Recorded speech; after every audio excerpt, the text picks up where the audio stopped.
Oke, Assalamualaikum warahmatullahi wabarakatuh. Perkenalkan nama saya Alifio Fikri Ahmad, dengan NIM 2022 08 1009. Jadi pada kesempatan kali ini saya akan, mempresentasikan hasil proyek saya untuk kebutuhan UAS mata kuliah PIBS, dengan dosen pengampu Pak Guri. Jadi yang bisa dilihat di sini, saya sudah meremake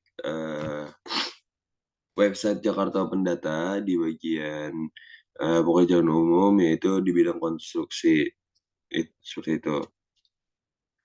Lalu saya membuat dua tampilan, ada tampilan untuk user dan juga ada tampilan untuk admin yang bisa mengelola data artikel dan juga data detail artikel, seperti itu. Dari segi user dulu, ketika kita lihat di sini, saya menggunakan sesuai ketentuan yang ada di soal, ada header, side dan juga side nav, lalu yang terakhir ada footer, di tengah-tengahnya ada artikel, seperti itu. Ketika artikel ini kita klik, di sini ada artikel dan juga deskripsi artikel. Ketika artikelnya kita klik, maka akan menampilkan metadata atau dataset yang sudah diinputkan juga oleh admin, seperti itu. Lalu seperti yang ketentuan di soal ini, saya menggunakan database seperti itu untuk header, footer, slide nav dan juga site-nya, seperti itu. Lalu ketika kita ingin mendemokan dari segi adminnya, maka kita bisa masuk ke admin CI atau construction info. Lalu di sini ada dua tab, ada dua page, ada kelola artikel dan juga kelola data artikel, seperti itu. Ketika kita ingin menginput suatu artikel baru, seperti contoh, saya ada contoh data di sini.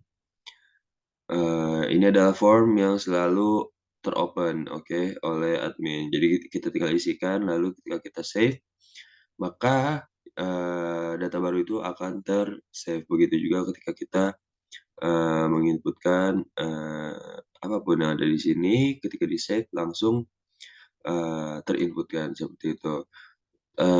Lalu ketika kita cancel untuk menyimpan data, maka kita bisa delete, maka form itu akan ter-delete dan dibersihkan kembali, seperti itu. Lalu ketika kita sudah inputkan data di sini, maka ketika kita refresh di bagian user akan muncul data apa yang sudah diinputkan oleh itu. Lalu saya akan mendemokan fungsi delete-nya. Ketika kita delete di sini, maka data akan terdelete dari database dan ketika di-refresh data akan hilang. Lalu dari fungsi edit sendiri, ketika kita edit, di sini data akan terpanggil ke dalam form kembali. Ketika kita tidak jadi, maka kita bisa klik back. Maka data tidak jadi diedit. Ketika kita edit dan kita rubah suatu datanya, saya di sini menjadi bangunan. Lalu ketika kita simpan perubahan, maka akan tersimpan di sini. Yang ada di sini juga akan langsung terupdate, seperti itu. Lalu dari segi kelola detail artikel juga sama, masih sama semuanya. Saya inputkan data baru. Dari fungsi editnya juga sama, ada tombol back dan juga simpan perubahan. Ketika kita rubah data 2011, maka akan terinputkan, seperti itu. Lalu saya akan coba inputkan data baru lagi. Maka ketika kita lihat di sini, metadata akan bertambah, seperti itu. Dan fungsi delete pun juga sama. Ketika kita delete, maka data akan ter-delete dari database, dan di sini dari user juga melihatnya bakal berkurang, seperti itu. Lalu kita berpindah ke database. Untuk tampilan admin dan juga usernya sudah cukup di sini.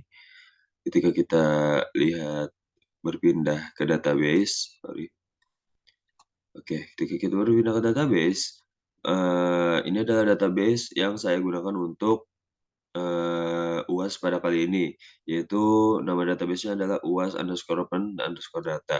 Di sini terdapat 5 tabel, ada artikel untuk mengatur tampilan utama di sini, lalu ada artikel detail untuk mengatur tampilan metadata, lalu ada menu aside nav itu untuk menu kanan kiri dari si user yang ada di sini. Yang berisikan link gitu. Lalu yang terakhir adalah web condiment. Isinya apa? Isinya adalah semua properti yang ada di website ini, seperti itu. Ntar saya akan buka dulu websitenya, database satu-satu mulai dari web condiment. Agak laggy tapi ya kita tunggu saja untuk isi dari websitenya, isi dari database-nya, sorry. Oke, di sini ada isi dari database table web condiment. Ada ID, nama web, slogan web, nama web, slogan web footer, logo web, copyright, alamat web, dan lain-lain. Seperti itu. Lalu ada menu site nav dan juga menu aside. Ini adalah dua artikel yang isinya sama, hanya berisi judul dan juga link yang akan kita tuju ketika kita klik site nav-nya, seperti itu. Misalnya kita contohkan kita di database site nav, saya mengisikan contohnya title keuangan dan juga linknya ada di sini. Jadi ketika kita klik di sini keuangan, maka akan langsung ke direct ke link yang ada di database-nya, seperti itu. Link database kebetulan datajakarta.go.id juga, tapi mungkin ini lagi down ya, tidak bisa dijangkau. Di sini dari link sih sudah benar keuangan, seperti itu. Oke, lanjut ke artikel detail, adalah artikel yang tadi kita bisa dikelola oleh admin melalui website. Aduh. Oke. Sorry. Oke, agak buffering sedikit. Setelah dari database ini, saya juga akan menjelaskan dari sisi source code saya. Sebentar.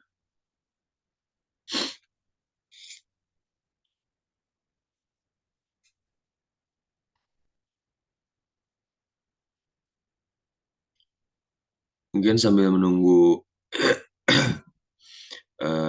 database saya bisa diakses, karena ini sangat lag, maka saya akan berpindah dulu ke segi source code saya.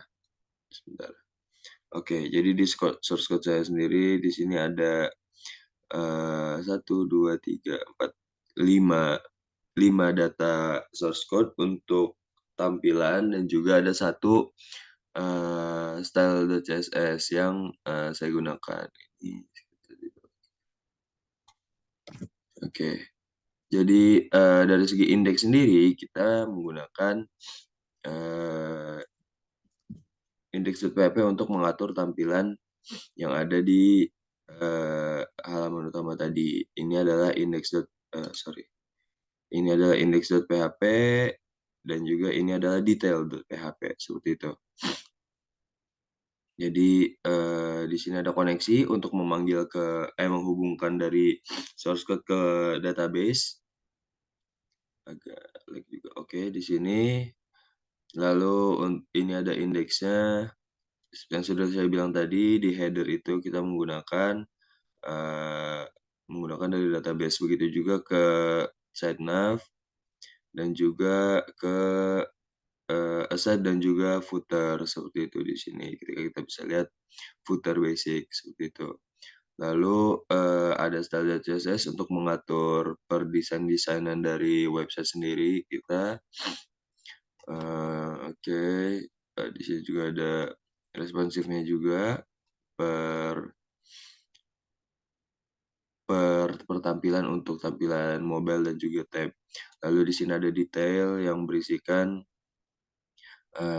data-data, metadata tadi, seperti yang tahun data, sumber dana, nilai konstruksi, seperti itu. Lalu ada, CRUD artikel, di sini adalah, eee, source code yang, ditujukan untuk admin, untuk mengelola artikel, seperti itu. Begitu juga dengan sebelahnya ada CRUD detail artikel, ada CRUD detail artikel yang, ditujukan untuk admin juga, mengelola, metadata pada sebuah artikel, seperti itu. Paling, itu aja. Di sini kita juga, menggunakan desain-desain yang simpel ya, dari segi, eee, apa namanya, dari segi tampilan, lalu dari segi logika juga kita menggunakan, yang simpel, seperti itu. Oke, kembali ke database. Ini adalah database, artikel detail yang sudah kita inputkan tadi, begitu juga dengan, database artikel, juga menampilkan, sorry, di sini juga ada ID detail, tahun detail, sumber dana dan juga nilai konstruksi, dan yang terakhir ada artikel yang berisikan ID artikel, title artikel, teks artikel, dan juga description artikel, seperti itu. Oke, paling, segitu aja, presentasi dari saya yang bisa saya jelaskan. Kurang lebihnya mohon maaf. Wassalamualaikum warahmatullahi wabarakatuh. Terima kasih.